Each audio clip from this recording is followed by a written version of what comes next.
Abstrak. Emosi prososial dianggap berkontribusi perilaku prososial.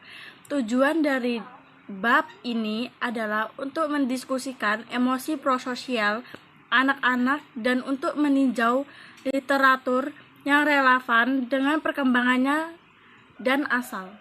Pertama, kami meninjau definisi dasar dan masalah konseptual. Selanjutnya, kami mempertimbangkan asal-usul individu perbedaan dalam emosi persosial, dengan fokus pada karakteristik individu yang dipilih, serta sosialisasi tanggapan terkait empati dan rasa bersalah dalam keluarga. Emosi prososial telah dianggap penting sebagai aspek perkembangan anak karena mereka dianggap berkontribusi pada nilai-nilai moral dan perilaku moral. Dalam bab ini, kami fokus pada empati terkait emosi dan terkadang terkait emosi moral bersalah. Emosi prososial sebagai diri emosi sadar. Kami memandang empati, simpati, dan rasa bersalah sebagai bagian dari jaringan emosi sadar diri, daripada sebagai emosi dasar. Dalam pandangan ini, beberapa emosi sadar diri, seperti empati dan simpati, adalah mereka yang muncul hanya ketika anak-anak Dren mengembangkan pemahaman tentang diri, yaitu terpisah dari yang lain. Sedangkan emosi sadar diri lainnya seperti rasa bersalah, malu, bangga, dan malu berkembang dengan kesadaran tambahan tentang standar sosial, aturan, dan tujuan. Emosi bersalah memiliki dipandang sebagai emosi evaluatif, sadar diri. Lewis mencatat bahwa emosi bersalah dihasilkan ketika individu melihat perilaku mereka sebagai kegagalan dan keinginan untuk mengambil tindakan korektif.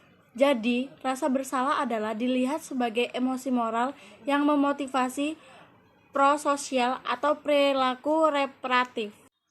Pengembangan emosi prososial. Penelitian masa depan tentang pengembangan terbukanya rasa bersalah dari waktu ke waktu membutuhkan perhatian yang cermat untuk pengukuran dan efek metodenya. Singkatnya, perkembangan emosi prososial agak kompleks. Kami berharap bahwa diri reaksi stres pribadi yang terfokus muncul dalam masa bayi dan menurun seiring bertambahnya usia saat anak-anak menjadi lebih diatur dan kurang egosentris. Sedangkan empati dan simpati muncul pada usia balita. Hot dan meningkat seiring bertambahnya usia karena kognitif perbaikan seperti diferensiasi diri lain dan pemikiran abstrak atau peningkatan emosi kompetensi. Misalnya, keterampilan regulasi sehingga anak-anak melakukannya. Tidak menjadi terlalu terangsang dan mengalami pribadi kesusahan, kapasitas untuk menahan emosi. Dari perhatikan, karena baik tekanan pribadi maupun simpati berasal dari empati, serta proses. Kami membayangkan bahwa ada cukup banyak tumpang tindih dalam lintasan perkembangan awal mereka. Namun, lintasan mereka mungkin berbeda karena pengembangan pengaturan diri dan individu perbedaan di dalamnya. Heritabilitas emosi prososial warisan genetik anak-anak. Penelitian tentang heritabilitas empati dan simpati telah menunjukkan pengaruh genetik moderat. Menggunakan desain studi kembar mengabadikan kembar MZ yang berbagi semua gen mereka dan kembar DZ yang berbagi rata-rata setengah dari gen mereka. Para peneliti memiliki penemuan bahwa empati dan rasa bersalah memiliki tingkat yang moderat dasar genetik. Davis, Luz, dan Krauss 1994, Foulrich dan kawan-kawan 2007, dan lainnya. Meskipun efek genetik tampaknya berubah dengan usia, misalnya Knovo dan DKK 2009 melaporkan tidak ada efek keturunan pada empati anak-anak Anda dalam sebuah penelitian terhadap balita Israel dari 14 hingga 20 bulan. Tetapi efek genetik muncul kemudian ketika balita berusia 24 sampai 36 bulan.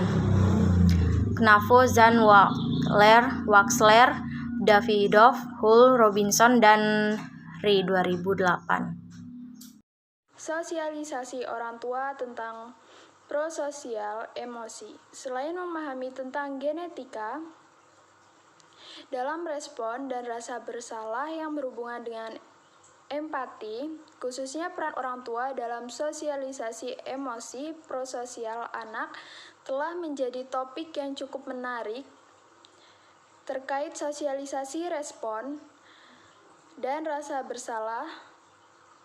Empati telah difokuskan pada beberapa perilaku orang tua. Fokus pada kehangatan atau dukungan orang tua, disiplin, dan sosialisasi terkait emosi strategi. Kehangatan atau dukungan. Kehangatan dan dukungan orang tua dianggap mendukung lebih banyak tanggapan terkait empati anak karena karakteristik seperti itu diyakini dapat menumbuhkan hubungan dan respon orang tua terhadap anak yang menjadikan hal itu menjadi hal yang positif. Kepekaan terhadap upaya sosialisasi orang tua lebih lanjut merupakan kehangatan dan pengasuhan yang mendukung dapat berfungsi sebagai model simpati terhadap orang lain. Pengasuhan yang berpusat pada anak juga telah dikaitkan dengan simpati anak. Keterampilan sosiokognitif konsisten dengan teori Huffman, perkembangan menit keterampilan sosiokognitif. Anak-anak dianggap untuk berkontribusi pada emosi proporsional. Anak-anak sebagai dibahas sebelumnya, pengenalan diri cermin memiliki telah dikaitkan dengan hasil terkait empati. Nichols et al. Tahun 2009. Tetapi ada beberapa perdebatan mengenai apakah keterampilan tersebut merupakan diperlukan untuk emosi berorientasi lain. Lihat Davidoff dan kawan-kawan 2013. Karena kami memikirkan emosi sosial sebagai emosi sadar diri, kita berpendapat bahwa individu yang memahami orang lain, perspektif, keinginan, dan emosi harus lebih mungkin untuk menyimpulkan ketika orang lain membutuhkan atau tertekan. Orang-orang seperti itu dianggap mampu membedakan antara diri sendiri dan orang lain bereaksi emosional, dan akan lebih cenderung mengalami empati, simpati, dan kesalahan. Emosionalitas, kecenderungan individu untuk terlalu terangsang terutama jika mereka tidak mengatur emosi-emosi ini, diharapkan dapat berasosiasi maka dengan reaksi kesusahan pribadi dan mungkin tanggapan bersalah. Sedangkan anak-anak yang cenderung mengalami tingkat emosi negatif yang rendah, intensitas, atau emosi yang diatur dengan baik adalah diharapkan mengalami tingkat empati yang optimal dan trauma simpati. Memang kelalaian anak emosionalitas aktif berhubung positif dengan reaksi stres pribadi. Ensberg et al. Tahun 1999, Guntri et al. 1997, dan terkait secara negatif simpati disposisional. Bandra, Chambers, McGrath and Moore tahun 2011.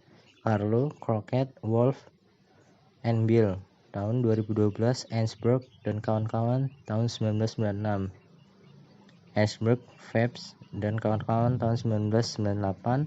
Murphy, Shepard, Ensberg, Phelps, and Guthrie tahun 1999. Robinson, Zahn, Waxler, and M.D.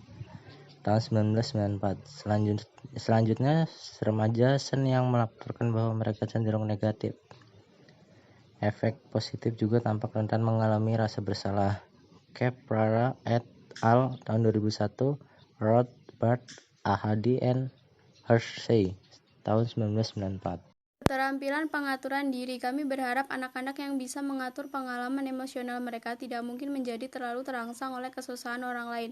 Di sebaliknya, anak yang mengalami kesulitan mengatur gairah mereka diperkirakan akan rentan terhadap reaksi tertekan yang terfokus pada diri sendiri, terutama jika mereka cenderung emosional. Pekerjaan empiris yang mendukung gagasan ini, penelitian telah menunjukkan pengaturan diri di posisional atau kontrol yang penuh usaha berhubungan positif dengan empati atau simpati. Rasa malu atau hambatan. Anak-anak yang pemalu terhambat dalam mendekati konteks sosial, dan mereka yang berperilaku dihambat reaktif terhadap objek baru, yang situasi mungkin rentan terhadap tekanan pribadi karena mereka terlalu terangsang dalam konteks ini. Kesimpulan dan arah masa depan. Pendekatan multimetode adalah penting dan perlu untuk pekerjaan di masa depan, dalam hal ini daerah, karena metode yang berbeda dapat mengatasi pertanyaan yang agak berbeda atau mungkin tidak berbeda, membedakan antara emosi prososial yang berbeda, dan semua metode memiliki beberapa keterbatasan.